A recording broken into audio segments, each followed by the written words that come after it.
अस्सलाम वालेकुम। आज मैं आपको हमारे प्यारे नबी मोहम्मद सल्लल्लाहु अलैहि वसल्लम की बचपन से तो जवानी तक के तमाम वाक़यात बताऊंगी। तो आपसे रिक्वेस्ट है कि इस वीडियो को पूरा देखिए। जब आप सल्लल्लाहु अलैहि वसल्लम के दुनिया में आने से पहले कुरैश के कबीलों में बहुत ही जाहिलियत थी।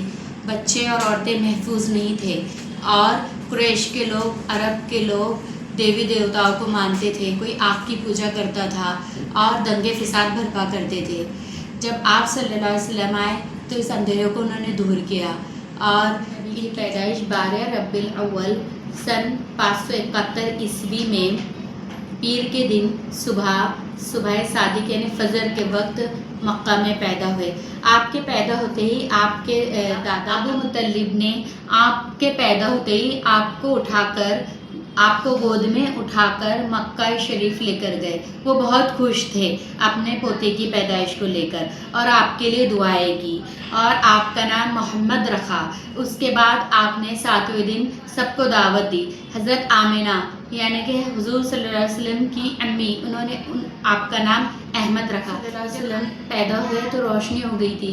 आपकी खतना पहले से हुई हुई थी, नाफ कटी हुई थी, आपका बदन पाकीज़ा था और आपकी मुट्ठी बंद थी और एक उंगली शहादत की इस तरह की हुई थी, यानी गोया ये इकरार था कि अल्लाह एक है। हज़रत मोहम्मद सल्लल्लाहु अलैहि वसल्लम जब पैदा हुए तो उस वक्त ये रिवाज था कि बच्चा पैदा होने के बाद उसकी अच्छी परवरिश के लिए, उसकी अच्छी सेहत के लिए उसे देहात भेज दिया जाता था और 2 साल तक देहात में ही रखा जाता था कि शहरों के मुकाबले वहाँ देहात में अच्छी सेहतमंद ज़िंदगी बच्चे को मिलती थी। हज़रत मोहम्मद सल्लल्लाहु अलैहि वसल्लम को भी ताइफ के करीब एक इलाका है जहाँ बनी साद कबीला रहता है, तो वहाँ के दाई को सौंप दिया गया। उनकी दाई का नाम दाई हलीमा थी, जो बहुत ही कमज़ोर और गरीब थी। वो एक कमज़ोर उठनी से मक्का आई थी ताकि उन्हें भी कोई बच्चे की किफ़ालत मिल जाए। लेकिन वो जब आ रही थी तो उसकी उठनी काफ़ी सुस्त थी, लेकिन उसे हुजूर अक़दस सल्लल्लाहु अलैहि वसल्लम की किफ़ालत मिली और वो उनके लिए बहुत ही खैर व बरकत साबित हुई। जब वो मक्का आई थी तो उनका भी एक छोटा बच्चा था, लेकिन उन्हें दूध ही नहीं आ रहा था। अपने बच्चे को भी वो दूध नहीं पिला रही थी। वो बच्चा भी काफ़ी रो रहा था, लेकिन जैसे ही उन्होंने हुजूर सल्लल्लाहु अलैहि वसल्लम को अपने हाथ में लिया और उन्हें दूध पिलाया तो हुजूर सल्लल्लाहु अलैहि वसल्लम ने सैर होकर दूध पिया और उनके बाद उन्होंने अपने बच्चे को पिलाया तो उन्होंने भी सैर होकर दूध पिया। तो इनको बहुत हैरत हुई कि अभी तो मुझे दूध नहीं आ रहा था, लेकिन फिर इतना सारा दूध कैसे के आया। और जब वो बच्चे को लेके चलने लगी तो उनकी उठनी अचानक इतनी तेज़ दौड़ने लगी कि जितने भी कुरैश में आए हुए थे लोग उठनी लेकर, उनको सबको पीछे छोड़ दिया। तो कुछ उनकी सहेलियाँ बोलने लगी, क्या जलीमा की उठनी को क्या हो गया? तो उन्होंने कहा कि जब से बच्चे को मैंने ली हूँ तब से मेरे साथ अजीब गरीब हरकतें हो रही है। और जब हज़रत मोहम्मद सल्लल्लाहु अलैहि वसल्लम की वजह से उनकी ज़िंदगी में बहुत ही खैर बरकत दाखिल हो गई। जब वो 2 साल के हो गए तो उन्हें ये हज़रत आमिना रज़ी अल्लाह अन्हा को हुज़ूर सल्लल्लाहु अलैहि वसल्लम देना थे, लेकिन उन्होंने उनको मिलाने तो लेके गए, लेकिन बहुत ही इसरार किया कि ये बच्चे की वजह से मेरे घर में बहुत खैर बरकत दाखिल हो गई और बहुत इसरार किया, जिसकी वजह से हज़रत आमिना ने उन्हें उनके साथ रखने की इजाज़त दे दी। इस तरह हुज़ूर सल्लल्लाहु अलैहि वसल्लम 4 साल के हो गए, लेकिन जब वो 4 साल के थे तो उनके साथ एक हादसा पेश आया। वो बच्चों के साथ बाहर खेल रहे थे तो अचानक वो ज़मीन पर गिर पड़े और उनके चेहरे और उनके जिस्म का रंग तब्दील हो गया। तो बच्चे वहाँ से भाग खड़े हुए और हज़रत हलीमा के पास गए और नौज़ुबिल्लाह कहा कि मोहम्मद तो कत्ल हो गए। इधर हज़रत हलीमा रज़ी अल्लाह अन्हा परेशान दौड़ती हुई और अपने बात सोचने लगी अपने दिल में कि काश मैं इन्हें पहले ही देख चुकी होती। हालांकि उस वक्त उनके साथ ये हुआ, हुजूर सल्लल्लाहु अलैहि वसल्लम के साथ यह हादसा पेश आया था कि उस वक्त हज़रत जिब्रील अलैहिस्सलाम आए। उन्होंने हुजूर अक़दस सल्लल्लाहु अलैहि वसल्लम को ज़मीन पर लेटाया और उनका सीना चाक करके यानी सीना काट कर उसमें से दिल निकाला, उसको जमजम के पानी से धोया और उसमें एक जो काला नुक्ता था या काला थोड़ा सा लुतरा था उसको भी साफ़ किया और कहा कि शैतान इनसे अब हमेशा के लिए दूर हो गया।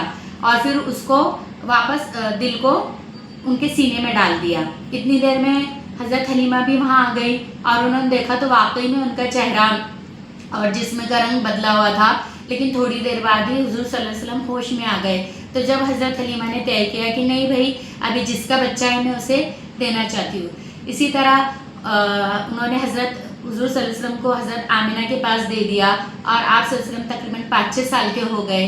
تو جب حضرت آمنہ، ابو مطلب اور حضور صلی اللہ علیہ وسلم مدینہ کے لیے نکلے، اس وقت سفر بہت مشکل ہوتا تھا، تقریباً 1 مہینہ لگ جاتا تھا۔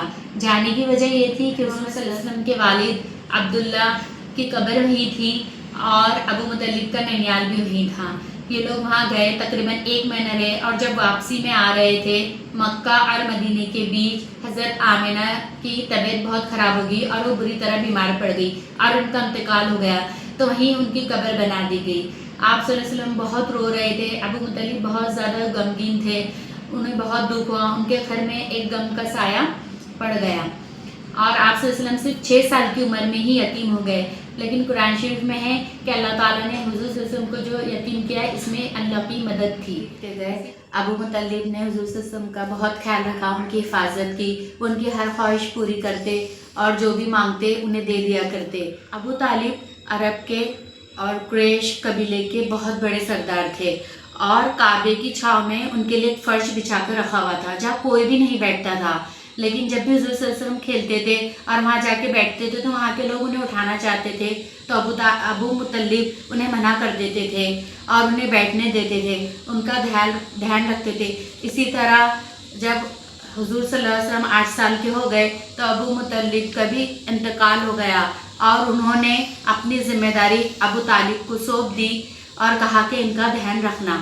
تو ابو طالب صلی اللہ علیہ وسلم کا آخری سانس تک ابو طالب حضرت محمد صلی اللہ علیہ وسلم کو اپنے ساتھ ہی رکھتے، ان کی حفاظت کرتے، تجارت کرتے تھے اور امپورٹ اور ایکسپورٹ کرتے تھے۔ تو ایک مرتبہ انہیں ملک شام جانا تھا، تو انہوں نے آپ صلی اللہ علیہ وسلم کو بھی اپنے ساتھ لے لیا اور راستے میں پڑاؤ کیا۔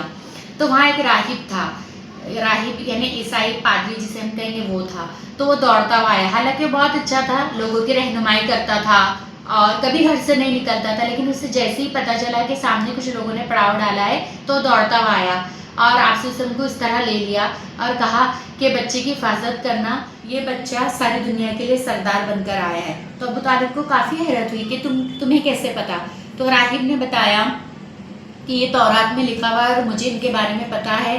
کیا تم نے غور نہیں کیا کہ جب یہ آ رہے ہوں گے گھاٹی سے تو ہر پتھر اور ہر درخت نے ان کو سجدہ کیا، انہیں آگے مت لے جانا ورنہ یہودی لوگ انہیں قتل کر دیں گے۔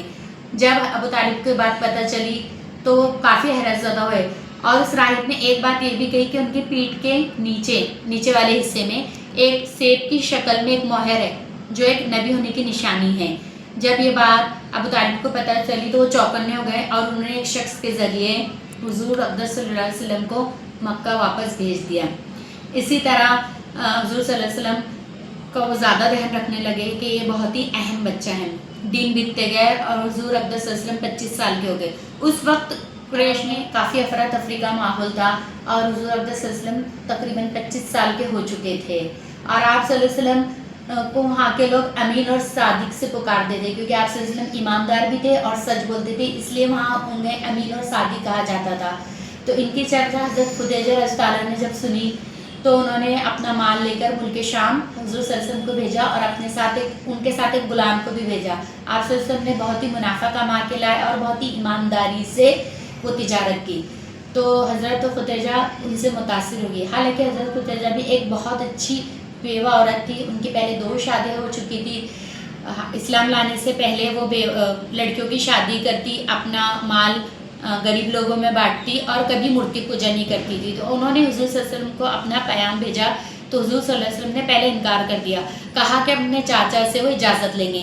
جب حضور اقدس صلی اللہ علیہ وسلم نے ابو طالب سے کہا تو ابو طالب خوش ہو گئے اور انہوں نے اجازت۔ اسی طرح حضرت محمد صلی اللہ علیہ وسلم اور حضرت خدیجہ رضی اللہ عنہا کا نکاح ہوا۔